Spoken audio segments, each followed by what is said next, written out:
तो चलिए स्टूडेंट्स बात करते हैं एक और न्यू नेम रिएक्शन के बारे में, जो कि है विलियमसन सिंथेसिस रिएक्शन। अब इस रिएक्शन में नॉर्मली क्या होता है कि जब आप एक एल्काइल हैलाइड को ट्रीट करोगे सोडियम एल्कोक्साइड के साथ, तो आपका फॉर्मेशन होगा यहाँ पर ईथर का। इस रिएक्शन को बोलते हो आप विलियमसन सिंथेसिस रिएक्शन। अब इस रिएक्शन में नॉर्मली क्या हुआ, alkyl halide sodium alkoxide, NaX यहां से रिमूव हुआ, आपका बना ROR, यानी कि दो एल्काइल ग्रुप है तो डाई एल्काइल और साथ में ईथर। तो ये तो थी आपकी विलियमसन सिंथेसिस रिएक्शन। लेकिन इस रिएक्शंस की कुछ लिमिटेशंस है, उनकी कुछ रिएक्शंस है, वे रिएक्शन डायरेक्टली आपसे बोर्ड में पूछी जा सकती है और पूछी भी गई है कई बार। अब वे रिएक्शन क्या क्या है थोड़ा ध्यान देंगे। अब जिस तरह हमने यहां पर एल्काइल हैलाइड को ट्रीट किया, ये है आपका tertiary butyl chloride, sodium alkoxide है, ये है आपका सोडियम इथाइल ग्रुप है तो इथोक्साइड। लेकिन बनना क्या चाहिए था हमारे हिसाब से ईथर, लेकिन बन क्या गया एल्कीन। तो ऐसा क्यों हुआ? तो आपको ये लिमिटेशन समझनी है कि अगर आप टर्सरी या सेकेंडरी एल्काइल हैलाइड को सोडियम एल्कोक्साइड के साथ ट्रीट करोगे तो आपकी हमेशा एल्कीन बनेगी। उसका रीजन है कि जब हम सोडियम एल्कोक्साइड को यूज करेंगे तो Na पॉजिटिव और C2H5O नेगेटिव यानी RO नेगेटिव यहां पर एक स्ट्रॉन्ग बेस की तरह बिहेव करेगा, जिसकी वजह से एल्काइल हैलाइड मजबूर हो जाएगा एलिमिनेशन रिएक्शन देने के लिए, और आपका एल्काइल हैलाइड ईथर में ना बदलकर किसमें चेंज हो जाएगा, आपकी एल्कीन में।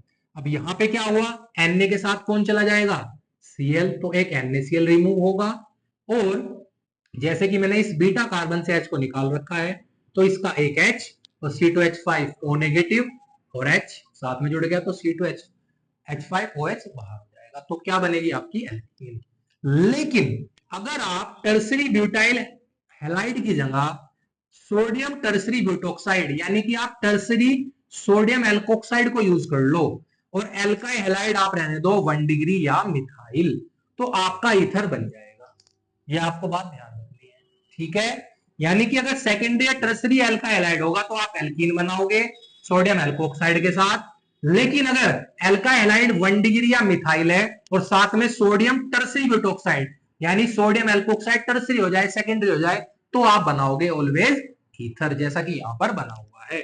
इसका Na और ये Br बाहर हुआ, C2H5 इधर जुड़ गया जो कि इधर आपको दिखाई दे रहा है, ठीक है। इसी तरह एक लिमिटेशन और है कि अगर आपको कभी एल्काइल एराइल ईथर बनाना है तो आप एल्काइल हैलाइड को यूज करोगे और साथ में यूज करोगे सोडियम एराइल ऑक्साइड, जैसा कि यहां पर सोडियम फिनॉक्साइड को मैंने यूज किया है, तो आपका बन जाएगा C2H5O C6H5 यानी एल्काइल एराइल ईथर बन गया। बात समझ में आती है। लेकिन अगर आप यहां पर एराइल हैलाइड को यूज करो और साथ में सोडियम इथोक्साइड को यूज करो यानी सोडियम एल्कोक्साइड को यूज करो तो आपकी रिएक्शन नहीं होगी। ये लिमिटेशन आपको याद रखनी है। यानी आपको एल्काइल एराइल ईथर बनाना है तो आपको ऑलवेज सोडियम एराइल ऑक्साइड ही यूज करना पड़ेगा, कभी भी एल्काइल हैलाइड को यूज करके सोडियम इथोक्साइड या सोडियम एल्कोक्साइड के साथ आप ईथर नहीं बना पाओगे। इसी के साथ एक बात और याद रखनी है कि आप इस रिएक्शन से die aryl ether like C6H5O C6H5 भी इस रिएक्शन से नहीं बना सकते, ठीक है। तो ये थी आपकी विलियमसन सिंथेसिस रिएक्शन और उसकी कुछ लिमिटेशन। बात समझ में आती है।